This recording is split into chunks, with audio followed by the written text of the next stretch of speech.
Warning, this documentary is rated PG-13, so we are allowed to use the F-bomb exactly once. Also, all good documentaries should have David Attenborough as narrator, but due to budget constraints, we could not do so. Instead, we will channel our inner Attenborough with our best imitation. I hope you enjoy the story of mammals. The history of us and the world of diverse life we know today had humble beginnings. It started farther back than any of us knew. Each year we trace our lineage back farther and farther through the fossil timeline. But for now, let's just start at the beginning. Long ago, the solar system was dark. There was no light, no life, there was nothing. Then everything changed when the Big Bang occurred. Where there was nothing, suddenly there was the start of something. As time marched on, planets, stars, and solar systems, including our own, began to form as swirling masses of hydrogen and helium, compressing to become ever heavier elements. It has a long way to go, but we know it will become something beautiful. 4.6 billion years ago, a flaming rock circles the young sun. It is similar in size to that of the Earth we now love. A completely molten planet without life, only rivers and pools of lava. It seemed as if this burning rock was never going to bear life until a large celestial body collided with it. What makes this collision different from the innumerable previous collisions? This one cooled the surface enough for water to accumulate, and for millions of years it was bombarded by asteroids that brought water to our Earth. Fast forward to time, and that lava-covered planet is no more. It is now a land of water and the beginnings of life. It truly began in the Cambrian era, when a sudden diversification of organisms became what is known today as the Cambrian explosion. It's the Cambrian explosion! This is the beginning of us. The Cambrian period marks the start of the Paleozoic. It is here that life truly begins. It is where multicellular organisms begin taking over. It is the time of isopods and other basal creatures, both big and small. It is the first time we see a genetic diversification on a large scale. It is also the first emergence of vertebrates in the form of a simple fish with more bone plates than brain. The Devonian period is where the first amphibian emerged and took to the land. This meant untapped resources, land, and further life diversification. Tiktaalik is the name of the first amphibious creature, and while it may look adorable, it is a hunter. It came onto land to reach untapped prey, moving from the shallows to shallows, where predation was less prevalent and prey was unsuspecting. The waddling, awkward amphibians were truly an adorable sight to see, and are supported by fossil evidence. But it's okay, it was just a phase on our path to true mammals. The Carboniferous period was when evolution truly allowed for separation from the water, with the development of the amniotic egg. The hard or leathery outer shell held in moisture, making for yet another great burst of genetic diversity and evolution. The Permian period is, oh my God, it's like he's coming out from his chest. I guess that's why they call it a goronopsid. Much better.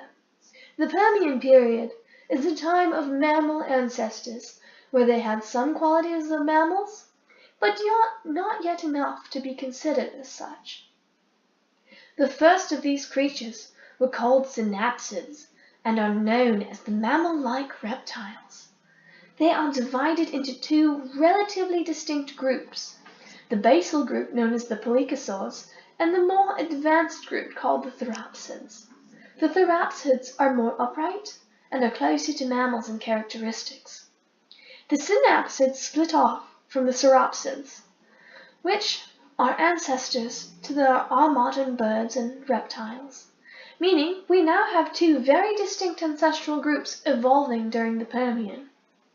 Then we had the Great Dying, And what an absolute mess it was. There was nothing really all that great about it. The entire planet nearly died, and we would have had to start this whole history of life on Earth thing from scratch. Crocodile-like amphibians, dead. Trilobites, dead. Cool, lion-like semi-reptiles, dead. Thankfully, the mammal-like reptiles that led to the first mammals, the cynodonts, made it into the Triassic. And that, my friends, is where things get really interesting. As in, we actually have mammals now interesting. Took us long enough, am I right? The Mesozoic period. The Triassic period was when those therapsids finally developed inner ear bones, and we officially recognized them as mammals. Also, probably mammary glands and fur, but we're not quite sure if those came before or after the ear bones, due to lack of decisive fossil evidence. What we are sure of is this is when the monotremes came on the scene, although everybody's favorite freak of nature, the platypus, wouldn't evolve for some time. Their beaky ancestors had already begun to waddle about, along with a few other mammalian lineages. They were also set to take over the world if it wasn't for one thing: Jurassic Park, the original. Do do do do do do do do do do do do do do. The Jurassic period is when all the big, lovely reptilian creatures came into being. These large reptilians replaced the large mammal-like creatures that had been at the top. Large mammal-like critters are replaced with much smaller, fur-covered mammals that look closer to what we know today. We know they had fur because it is the first time fur is discovered in fossil evidence, around 165 million years ago, as well as the live birth in mammals. This is also when marsupials and placentals split off from one another. But somehow, the marsupials got the short end of the stick, only really surviving in Australia and South America, while the placentals took over the rest of the world. Sorry, mates. The Jurassic was a big step in the development of mammals, but during the shift from the Jurassic into the Cretaceous period, there was a minor extinction caused by something similar to what we are experiencing right now. That's right. The era between the Jurassic and the Cretaceous was that of a greenhouse world, though not as we might know it. Along with several large impacts, the world warmed, cooled, and that temperature shift caused a period of arid conditions. The sea levels dropped, and the seas became inhospitable with stagnation and rising sulfur levels. If this doesn't get you to change your plastic use, I don't know what will. During the Cretaceous, we saw the split of the groups into four main superorders, as the land masses shifted and broke off. First into Atlantagentata and Boreoeutheria, then Afrotheria split off. If you can't guess where they got their roots from, I'm quitting. Xenotheria in South America, and finally Laurustheria and Eurocontiglerius in the Northern Hemisphere. Some of our modern orders even began emerging.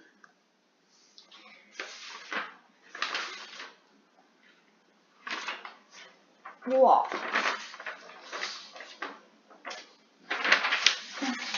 During the late Cretaceous period, the mammals ranged from large dog size to mouse size.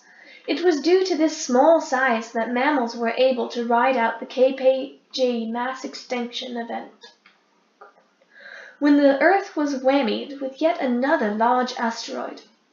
This impact wiped out the large reptilians we know as dinosaurs, and potentially left the world in the equivalent of a nuclear winter for a while. But hey, that allowed the mammals to take off. So that's a plus. With the violent end to the Mesozoic era, we find our way into the Cenozoic era, 65 million years ago. The start of the Cenozoic is marked by the Paleocene epoch, which is the time of recovery from the KPG event. This is truly when mammals take off, without the looming threat of large dinosaurs and reptiles hanging over their head. They were able to become larger in size and evolve. These mammals create the true base of many of the groups now present today. Some of the special features of the mammals of the era are opossum-like marsupials and large hoofed mammals, which is a distinct evolution that hadn't been seen before. Boom! Paleocene. 85 new families, rabbits, rodents, and primates, split off from each other and go in their solo evolutionary careers. Carnivora is now a thing. Eocene. Metatherians and eutherians radiate. Pterodactyl split off. Bats are a thing.